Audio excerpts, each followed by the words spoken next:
As I emerged from my pod, it felt as though I was alone, but that was not entirely accurate. These flames are sentient, and while your average person is unable to hear or speak to the flame, I could as a Flameborn. They became my guiding light and one of the vessels sending me on quest to reclaim Embervale. As I stood high atop the Cinder Vault, I soaked in what was the first of many breathtaking views. To navigate and track your discoveries. Look at this world, though. I almost thought I was going to fall there. Beautiful. Beautiful, beautiful. And I pondered, what is a story that's going to be told here? Well, it didn't take long to learn that my awakening came at a cost. The Cinder Vault did not keep me safe by chance. Sacrifices in time, blood, and lives were made to ensure I could awake. Long Keep was the home of my Cinder Vault, and it's perched high atop a cliffside. Braylon Bridge was the only route available for transport. It's isolated and easy to guard, but safety was an illusion. The ancients knew this, and so they ordered Captain Arkwright to defend the vault as it was being attacked. Over time, attacks on the Braylon Bridge became numerous, and day after day, Arkwright's crew fought them back. Growing exhausted, they feared they wouldn't be able to survive another assault. With that, Captain Arkwright made a difficult decision: destroy the bridge. While this decision made the attack stop, the crew knowingly cut off their only supply route. Eventually, the crew grew hungry and all their other supplies ran out. They held out for as long as they could, but the time came when Captain Arkwright was hit with another difficult decision. They had to leave the Cinder Vault in pursuit of more supplies. He felt they had to take the risk. They had to travel through the shroud in order to get the supplies from the other side. He believed this action would be certain death, and as I went into the shroud for the first time, I learned that he was right. Oh, I got a ring. Okay, looks like there's another dude right there. Let's see if maybe... Let's go check out the ring, but let's see if he drops. Somehow I parried him. What do we got here? Oh, this is Captain Arkwright. He said that it was certain death to go down into the shroud. So he didn't make it. That was him, I just killed him. While this marks the beginning of the Flameborn story, it's by all accounts the end of what happened here in Embervale. The events that led to the Flameborn's birth have burned out, left to smolder, and buildings have been ground down to rubble. Scattered lore pages are threaded across the region, coming together as if a tapestry is being woven. It isn't until you reach Stillwater Bay that the final stitches are locked in and the tapestry is unfurled. So buckle up, because the plot to this game has it all: heroes, villains, sacrifice, magic, and adventure. This is the enchanting tale of Enshrouded.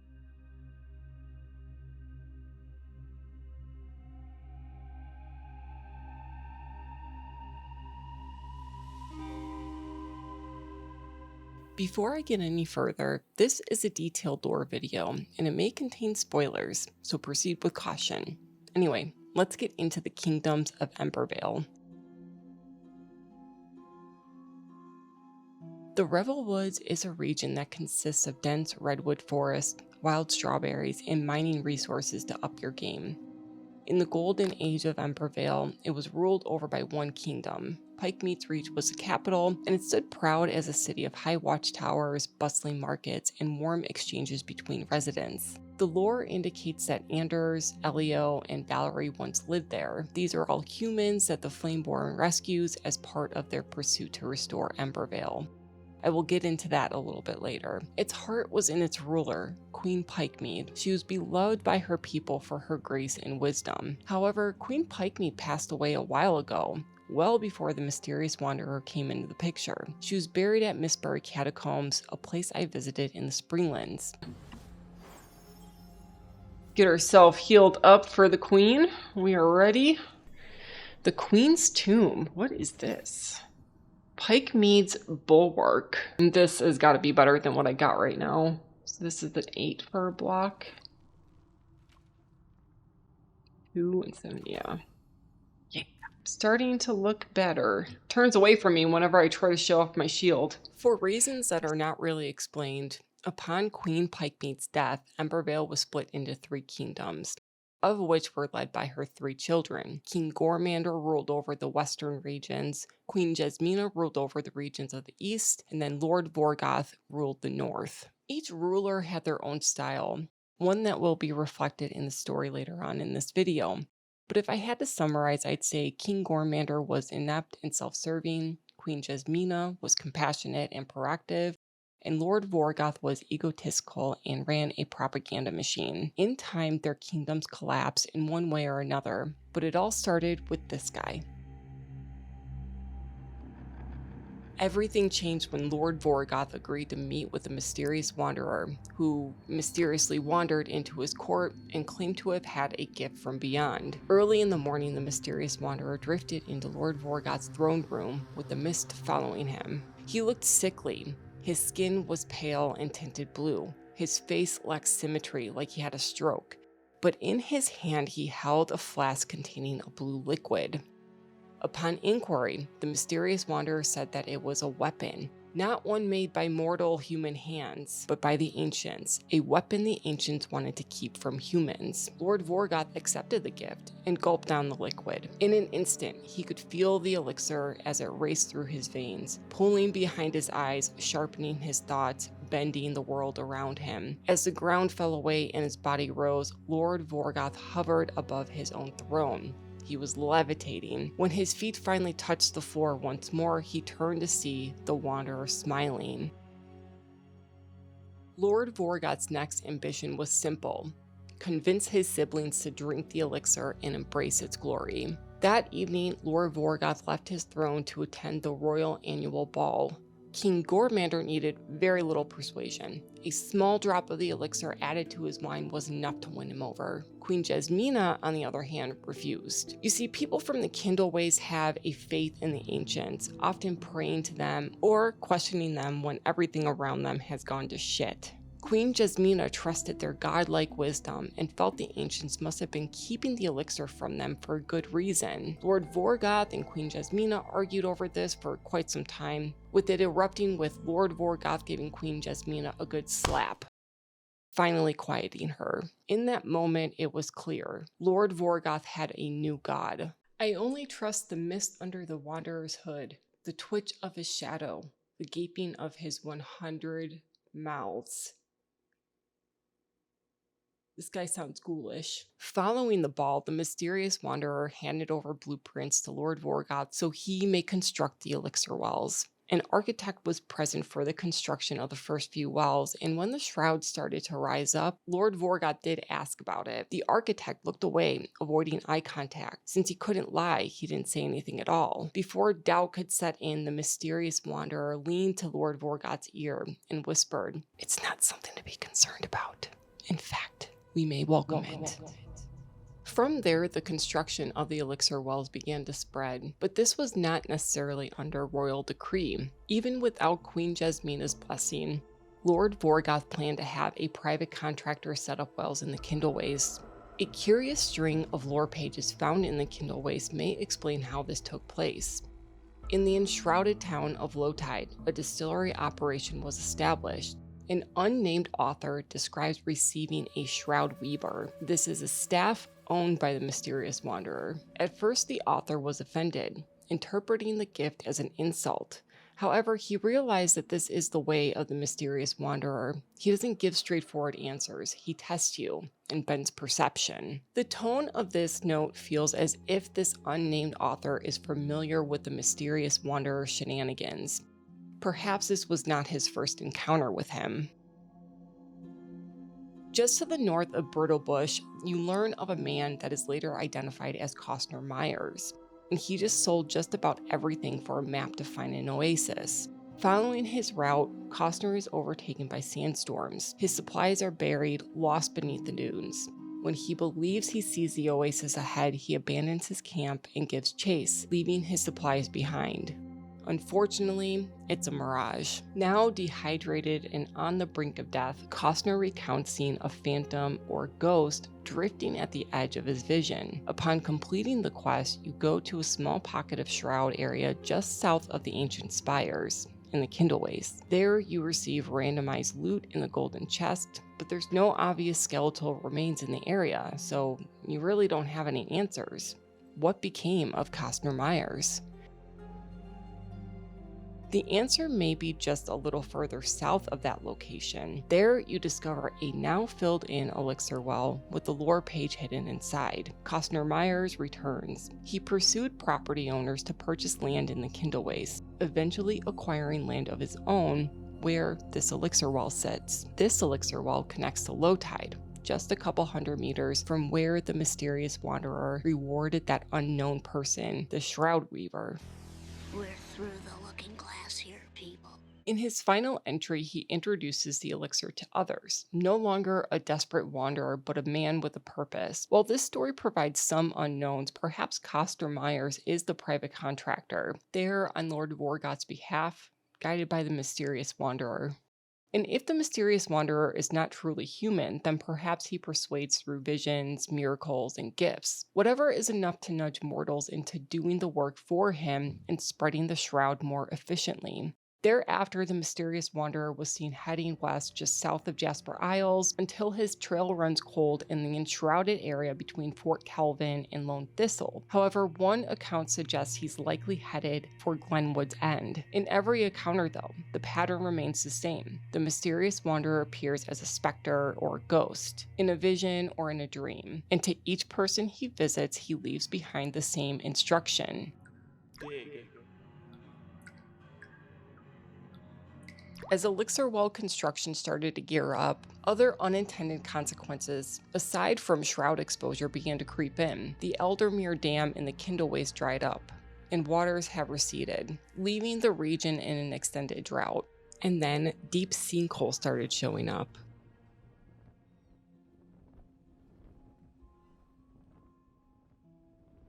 I should have taken some of that shroud potion.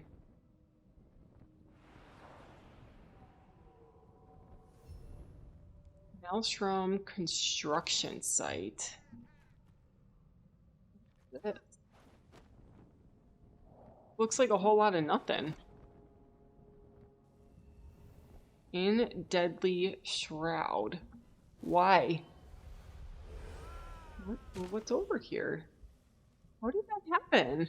Now, the elixir itself left a mark as well. It was a magical potion that you could find on scavengers or around scavenger outposts, and it's actually the only potion you cannot craft through Balthazar. When the Flameborn consumes it, you receive a 30% increase to your damage for 30 minutes, and I suspect you're spared the negative side effects, provided that you're a Flameborn and all. The elixir made people feel rejuvenated and fearless, but long-term use result in brain damage. Soon enough, users who may have once been upstanding citizens eventually became these scavengers, eventually behaving just like any other addict.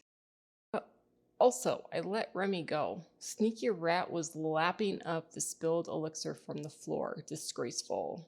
Yep, just all dignity just goes out the window. Soon enough, entire towns fell apart as people stopped tending to their societal duties. In some cases, elixir production wasn't even fast enough for these fiends. Some started forming secret groups with plans to construct their own elixir wells, or they would steal elixir while on the job. But it didn't stop there either. Gorgers were created through their abuse of the elixir, injecting themselves with corrupt elixir. The effects of this result in the person smelling of alcohol, acid leaking from their mouths, and then lobbing vials of acid at anyone who they deem a threat. Oh! The gorgers were known as matrons, or they've been referred to as queens, and they lead the scavengers in their depravity, often guarding building blocks or equipment the survivors have lost in pursuit of their vaults. Now, there is also another female boss variant that rules over the scavengers called the scavenger tyrant. There isn't much said about them, but it doesn't really matter. Whether it's a gorger or a scavenger tyrant, these ladies have the scavengers whooped. What's this? This is some lore. I love lore. Scavenger Tyrant. Don't whip me, mommy. Did you see the new tyrant in Obsidia? Oh, she's haunting. Ah, another female leader. It's the way she cracks her whip on my back that gets me. how she revels in the gift of pain. Her wicked smile, her crooked teeth, oh, it sends shivers down my spine. So I hope she doesn't whip me. Oh no, I sure hope she doesn't find me here slacking off only to whip me. Whatever would I do if she found me here and whipped me like the bad boy that I am? Oh my god. And as you know by now, eventually the shroud crept into Embervale. The shroud is a direct consequence of harvesting the mushroom distilled into the elixir. These mushrooms are found deep underground, and the activities associated with extracting them release concentrated amounts of spores. But the impacts of its exposure were not realized right away. There are several instances in the lore where people alluded to a blight or a calamity that they heard about, but it was over there, a couple towns over. As a result, people weren't exactly taking precautions and may have even engaged in spreading the shroud even more outside of the activities at the elixir wells. In other words, the shroud didn't spread through the wells alone. With their enticing glow and hypnotic movements, the shroud roots are at the center of many enshrouded hotspots. While they can be found deep in the elixir wells, they also sprouted up above ground. And as it is with many of our endeavors, humans have a tendency to introduce things to new lands without giving it too much thought. Surely, many thought the shroud root was kind of cool, and when its seeds were distributed at markets, the shroud was able to tighten its grasp on Embervale even more. Case in point, a gentleman by the name of Hemming wrote about a fascinating seed that he bought that takes root, sprouts fast, and it glows. He thought this plant was so cool that he planted it in his own town of Foxchase. Unbeknownst to him, he planted the shroud root and thus unintentionally engulfed his own town and infected the residents with the shroud. This wasn't an isolated tragedy either. Examples of the unintentional spread can be observed in several locations across Embervale. Now, of course, after some time, people began to connect the dots. Despite the mysterious wanderer's blessing, the shroud was becoming a curse, and exposure to it was bad. Like, really bad. At first, contact with it feels kind of like an inconvenience, sort of like you're experiencing allergies. You may feel some skin and eye irritation, but as it progresses, it takes over your body. It manipulates. It is not something where medicine or time heals you. It's a parasite that consumes the host of all of its nutrients, and humans happen to be the preferred host, albeit animals may be corrupted as well. The infected are called the Fel. The slow-moving, zombie-like Fel are the effects of the shroud towards the end of the fungus's life cycle. For the slower-moving soldiers, the fungus has won, and the host has become more mushroom than human. What's that up there? Oh, look at it. It's one of those mushrooms. Look at his feet up there. Oh, look at them. They fell. Let's see. Can we get up there? Let's just see if we can get up there real quick. Detour. Ooh, this might be quite a mountain climb.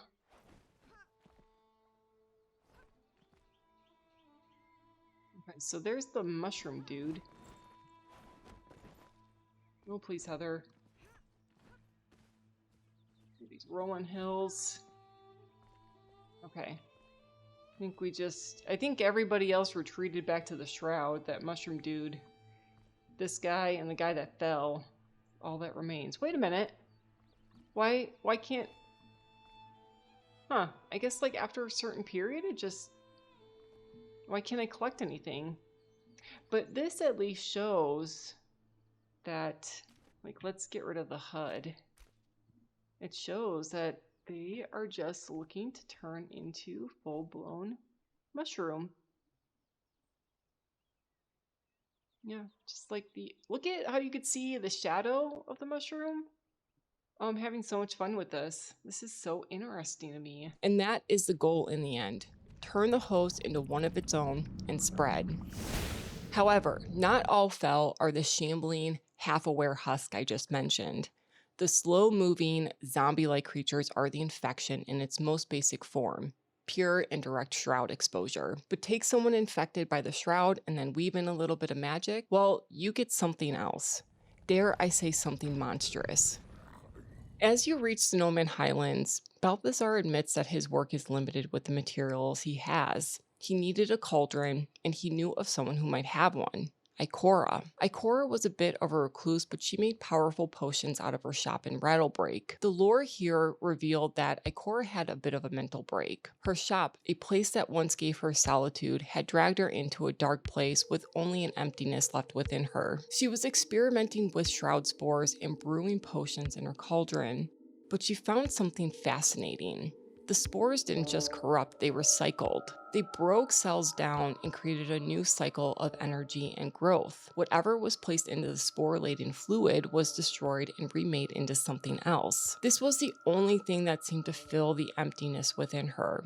She became obsessed. Days blurred into nights as she tinkered with her brew, trying to learn exactly how the spores worked. Pouring time into the cauldron, watching the spores swirl as she stirred her brew. It was mesmerizing. Then one day she stared at her mixture, spellbound by the swirling spores. The spell only broke when she realized something was staring back at her. This brew became an entity, and it understood her emptiness, because it was empty too. Or hungry, rather. She began referring to it as the maw, and their bond grew darker and darker until the line between the two dissolved. Suddenly, Ikora was drawn to the cauldron in a more intimate way. She wanted to feed the maw and rid herself of her emptiness. So she did something quite horrific, and it was voluntary. She crawled into the cauldron, allowing the maw to devour her. Effectively, two became one. After the transformation occurred, Ikora settled into the Cradle of Dusk, in the shroud where she now feels most at home. She left a trail of corruption, and as I entered the haze, I was sensing the cauldron was not going to be easily acquired. We're gonna be going in the shroud at night. Lovely. Can't wait. Is there anything else? Maybe we'll use some magic. I am starting to feel like this is going to lead to something that is going to be kind of scary.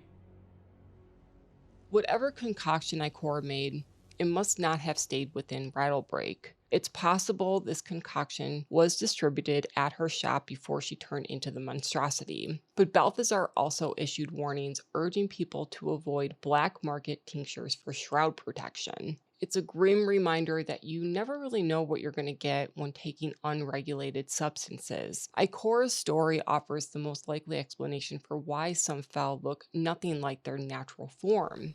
And who knows, maybe this applies to some animals as well.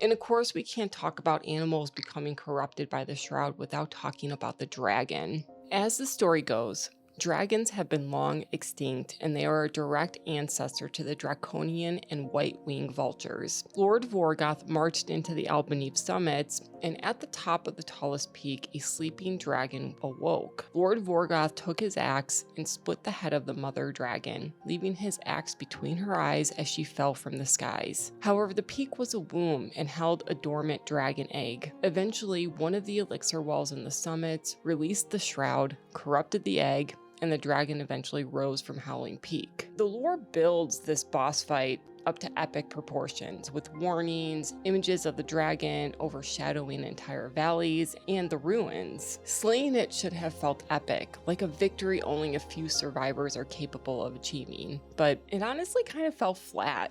My triumph of finally beating this dragon was met with silence, and if I must say, I was a little disappointed. Okay, well, so far I don't see anybody with the little exclamation points. Nobody is congratulating me? No, nobody cares? Maybe, does the flame care?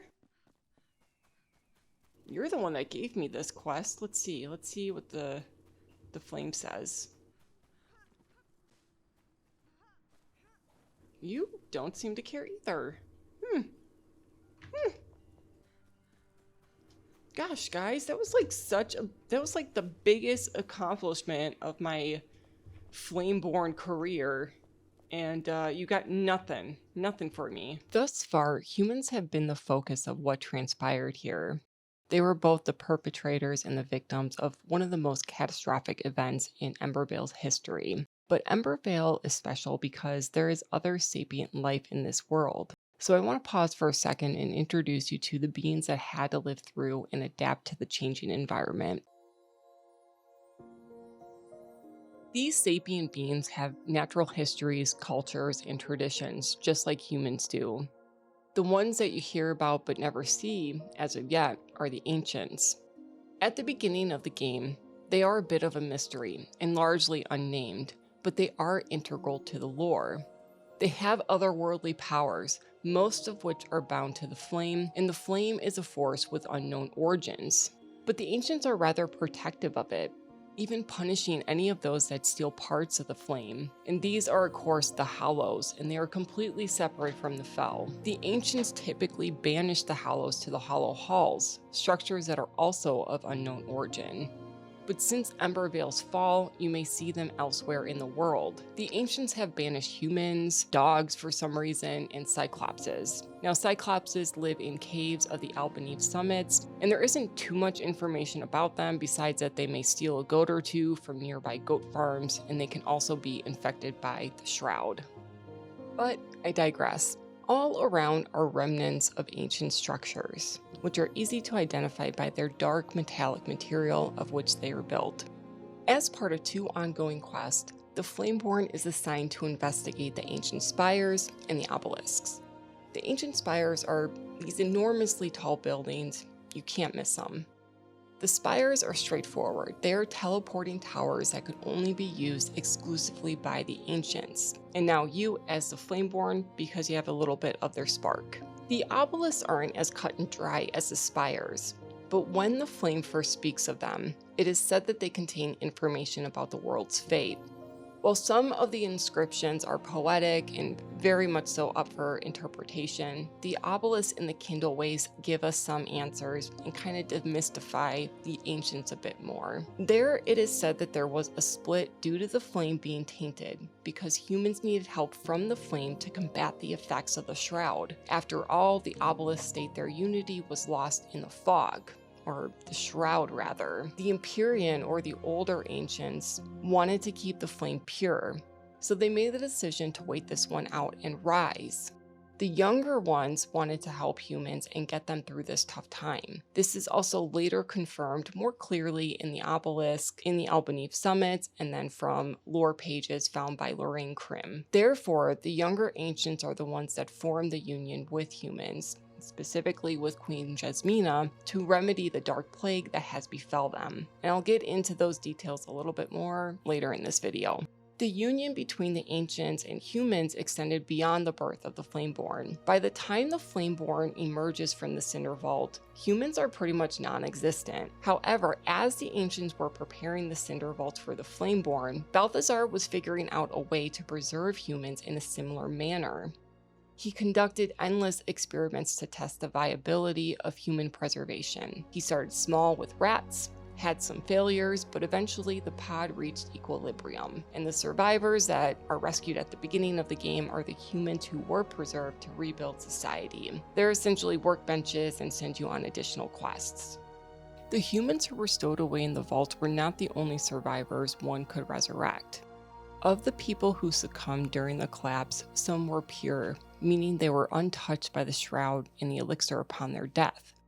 Strengthening the altar allows the flame to reach these souls and pull them out of the mortal realm. These are pure souls, and you find them where they died. Many of the pure souls have a story to tell, and I've told their stories in the form of shorts, which you can find in the Enshrouded playlist. They are assistants of the human survivors, and they can craft the same things as their human counterparts. The first of these sapient beings that you actually see are the vukah. The vukah worship a deity, and they have cultural practices that feel like a cross between paganism and shamanism. One of their cultural practices include these gladiator-type battles with their brawlers. These are massive brutes that you face at many locations across Embervale, often possessing key items on them. It's implied that many humans met their demise in these brawler arenas, and the brawlers were eaten pretty good. Now, as the shroud was displacing people everywhere above ground, there was unrest rumbling beneath it. Prior to the shroud entering on scene, they primarily inhabited caves. However, the shroud is heavy, and it settled right into the low-lying areas, which included their homes. As it encroached in their areas, they had to adapt fast. There are accounts that speak on people feeling movements underground coming from beneath their feet, but the lore had always been sort of vague in what was causing all of the rumbling. However, the Enshrouded community generally agrees that these accounts are actually the vukah digging underground to find respite. When they couldn't escape the shroud by digging away from it, they adapted by establishing themselves above the ground. One such place was known as Fort Calvin. Fort Calvin became a safe haven for people as the world was crumbling around them. However, as people were settling in, they began to experience the ground rumbling beneath their feet, and eventually the vukah surfaced there. Having their panties already in a twist about being displaced and all, the vukahs battled the people at Fort Calvin, and they won. Elio was one of the people in the battle, but they didn't kill him. Instead, they threw him over one of the cliffs. Other areas in which the vukah drove people away included the Pillars of Creation, a place where an archaeologist, Lorraine Krim, was studying the ancient structures.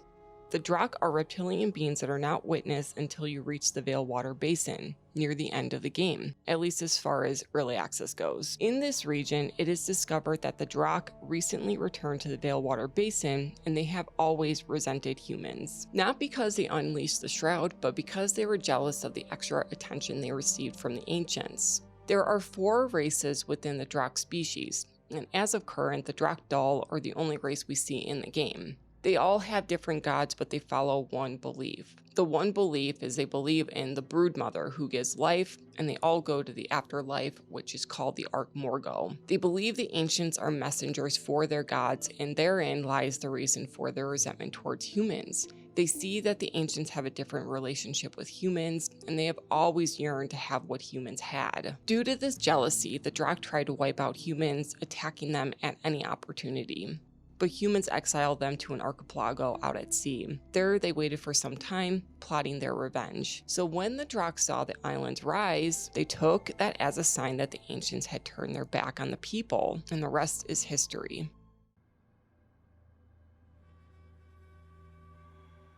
As the floodgates of ruin were opening up, the kingdoms of Embervale were unable to keep up with the number of crises they were confronted with. And the story hasn't even reached its climax yet. Trying to keep it together, King Gormander had his sights on Glenwood's End, and if you remember, the mysterious wanderer was heading in that direction. Glenwood's End was one of the larger towns in the Rebel Woods, and communication there had pretty much stopped. King Gormander sent his Inquisitor Lachlan there to investigate. A few days later, King Gormander received Lachlan's severed head in the mail. It was becoming increasingly clear that the elixir should have stayed hidden, but at this point, Embervale was past the point of no return. Lord Vorgoth was ramping up that propaganda machine I mentioned earlier, and when the Flameborn reaches the Albeneath summits, it is understood he was really fixated on one convenient enemy, one that he loathed even before he took his first sip of the elixir. This enemy was the Ancients. A top student at the Cromwell Institute of Imperial Defense, Daria Arkanov, excelled in courses such as Ancients, the Anatomy of the Adversary. Clearly, the path to indoctrination was already well established under Lord Vorgoth's rule. She was assigned to an expedition to infiltrate the Night Sanctums. She was tasked to find something, anything that would show that the Ancients are liars, dangerous, and a threat. Anything that could be used to justify preliminary strikes and desecration. But Daria couldn't find anything. It simply didn't exist. At the same time, Lord Vorgoth was sending his expansion program personnel to the older Ancients, who have already separated themselves from the calamity that was in full effect by now. But his personnel just had to figure out a way to deactivate the beacons. So far, anyone who set foot beyond their boundaries were either seriously injured or killed. And while this psyop worked to convince the public that the Ancients were the enemy, Lord Vorgoth wanted to expand his reach even further. He was assembling an army. His destination was Pikemeads Reach. Now, one thing I want to talk about is the sequence of everything, because aside from seeing the sequence of the lore presented in your journal, there are no dates. Further, a lot of the lore is encountered from back to front, so you're getting the story backwards. So I've been assuming a lot of these events have been occurring pretty closely together or concurrently. With that presupposition, you get a bit of information from the Guard of the North's pants in one of the watchtowers at the Pike that is a little confusing. His pants say, legends say he was consumed by the shroud after the ancients pushed him off Howling Peak's summit. Knowing that Lord Vorgoth rules over the north, the information from the pants would have you believe he died before he was even able to reach the Pike. So how did he or his pants make it to Pikemeads Reach then? In my opinion, something happened in the shroud where he and his army were transformed, much like the Fell being transformed by Ikor's magic. There is some lore that vaguely reference this could be the case, but that information may be one of those things that are either left for interpretation or just hasn't really been fully revealed yet. Athelin the Hunter, who hailed from Howling Peak, provides information that details the path the army took. She said that when Lord Vorgoth was assembling his army, he was telling everyone that King Gormander was a threat. Athelin wasn't having any of the propaganda he was offering, so she fled to the Rebel Woods. Upon rescuing her, she tells you that a faithful group to Queen Pikemead rebelled against Lord Vorgoth, and that battle took place at the historic battleground in the Veilwater Basin. Then there was a battle in which her own brother fought in at the ancient bridge. Then they proceeded until they arrived at Pikemeads Reach. Now, King Gormander was such an inept leader that he left the city's defenses to crumble. So when the time came that an attack actually happened, the capital just wasn't ready. In fact, the entire kingdom wasn't ready. That's some lore. The undead march on. I'm losing sleep. When I thought it was wise to stay overnight at the construction site, I thought wrong. I worked myself to the bone, heaving wooden beams by myself long after the others had left. King Gormander wants this tower finished before the northern troops fall in. Yeah, you heard that right. King Gormander was aware his brother, Lord Vorgoth, was turning into a dark plague. He only scrambled to prepare for an attack when he realized he was a target. Arguably, King Gormander's action made the attack on the people worse, but again, he only had himself in mind. Letting infrastructure to rot is one thing, but in an act of true betrayal, he locked the gates of the inner city, leaving people trapped inside. Their only option was to hide. Notes indicate they hid wherever they could, from their attics to the sewer system. And for good reason. Lord Vorgoth's army was violent and did not show any mercy. One of the more gruesome accounts of the army's wrath can be found in one of the watchtowers to the east. An unnamed man states that Lord Vorgoth's army comprised of a corrupted blue sea of soldiers, and they brought catapults. In the haze, you could see flashes of steel, followed by splashes of blood. If you were not met with the fatal swipe of a sword, your skull would be bashed in by a boot, like poor Caden. Please, I'm just a squire. Please don't crush my head, Caden. I'm sorry. Oh, this is brother. It was messy. It was messy. But of course, not everyone perished in such a dramatic way. Some of the deaths were actually kind of humorous. Is he raising something from below? I can't see. I have to lean a little further.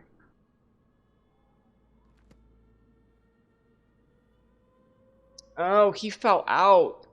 He fell out of the window. That's what happened. That's the attic right there. So it's like in here. This is what happened. He was like, I gotta see a little bit more of what's happening, and then he fell out of the window. In the end, Lord Vorgoth and his men caught up to King Gormander, and they killed him.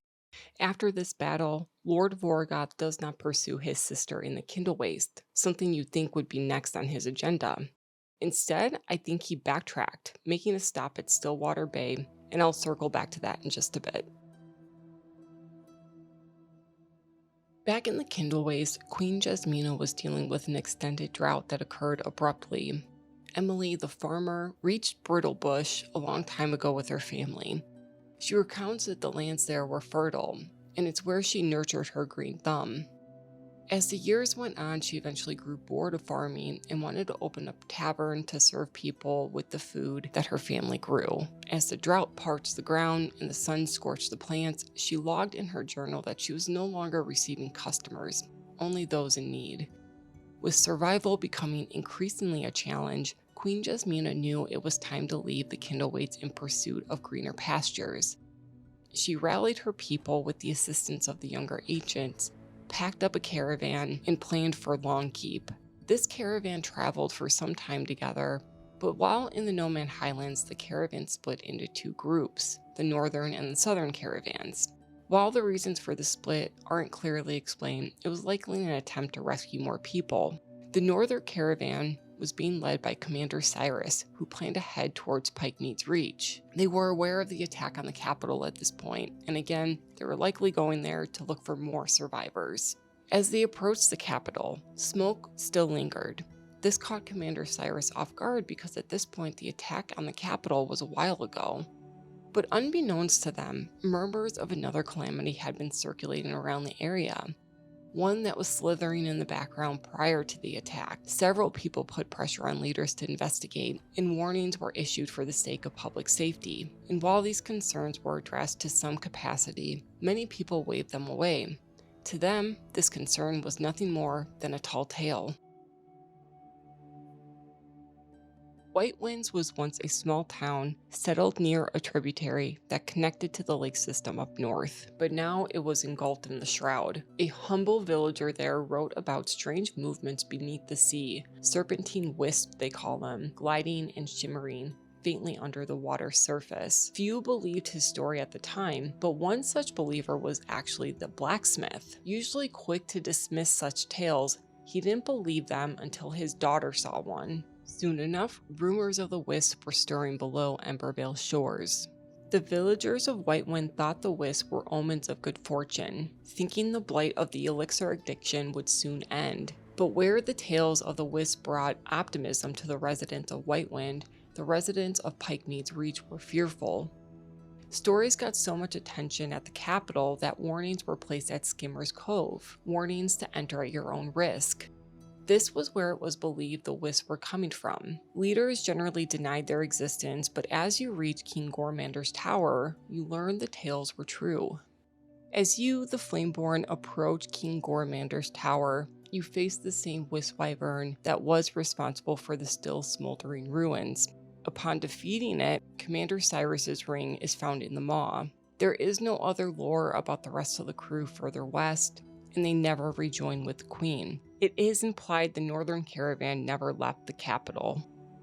Queen Jezmina's journey took a little bit of a different route, albeit it was still a bumpy one. They endured numerous attacks, leaving people and vital equipment behind.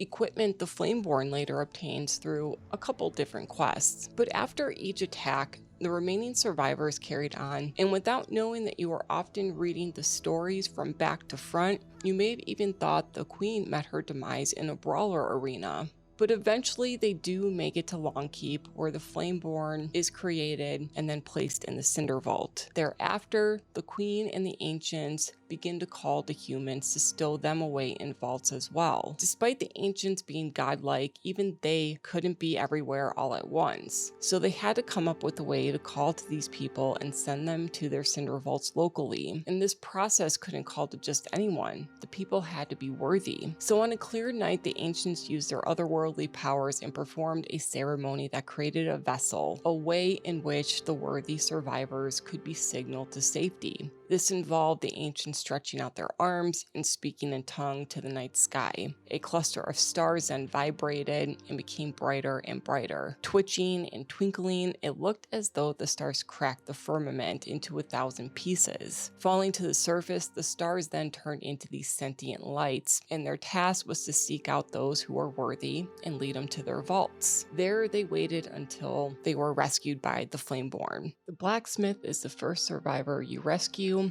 and he may have been the only one who was not summoned by the lights, because the lore says he volunteered. Queen Jezmina and the Ancients continued on, leaving Long Keep and reaching the wildlands of the Blackmire. There, the Queen logs in a journal that the celestial lights brought her a vision, one that suggested Lord Vorgoth was not done. He wanted to spread the shroud far and wide. The vision told her to extend her mission past Embervale shores. Feeling this was a command, she relayed the vision back to the Ancients, and they obliged. They planned to charter a boat to Stillwater Bay to see how far the rot has spread. With Stillwater Bay in the Veilwater Basin, The queen quickly realized that the drak had returned. She was aware of their hatred for humans, so she decided it wouldn't be wise to place cinder vaults in the region. The thought of the drak prying open the vaults to do unthinkable things to the slumbering survivors haunted her. As they approached Stillwater Bay, Queen Jezmina learned that her brother had beat her to it, and her vision was a premonition. And this is why I think Lord Vorgoth backtracked after the attack on the capital. After coming down from Howling Peak, invading the capital, and killing his brother, I think he went to Stillwater Bay to spread the disease further. At some point, a dockmaster noted that the crown ought to prepare a maiden voyage, but the crew was ordered to not inspect the cargo, and Lord Vorgoth had some of his soldiers watching over the shipments to enforce this instruction. The dockmaster thought something was off, but he didn't know what to do. His suspicions eventually got the best of him one day, and luckily, the soldiers were half dead and fixated at a point beyond the horizon, so he disobeyed the command and snuck in a peek. In one of the boxes, he found a pale blue mist on a bed of mushrooms, but the damage had already been done. Previous shipments had already gone out, and this dockmaster didn't actually intervene or stop anything. He just resigned.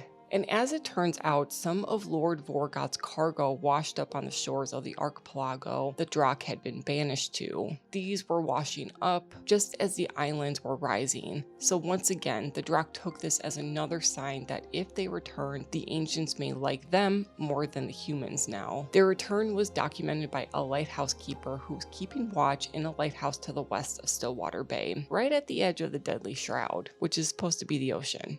That's when I saw it. Rolling hills, not made of water, but made of countless bodies rising and falling with the storm's rhythm. A wave to end us all, a wave to crush us, a way to dye the ocean red, a wave of drak. Wow, what a dramatic illustration. Murmurs of people missing and shipments started swirling around town, but there was never a full-blown investigation. Besides, humans were already uncommon at this point in the basin. If the drak didn't get them, the shroud or the elixir would have. Now, on a side note, I want to point out that both the vukah and the drak have come into contact with the shroud, but we have yet to see fell versions of them. Maybe they are carriers, or maybe this is some kind of oversight. But this is basically the end of the story. The queen and the ancients leave Embervale and head towards other lands in an attempt to stop the spread of the shroud. The rest of the story will be disclosed in 2026 when the game is fully released. So how do you think this story will end? Do you think we will ultimately have to fight Lord Vorgoth? Will we ever see one of the ancients? Let us know in the comments down below. Until then, my name is Heather. Thank you so much for letting me put my game on for you. Like and subscribe if you want to hear more from me, or come hang out during one of my streams. They happen every Sunday at around 6:30 Mountain Time. Thanks for watching. Bye!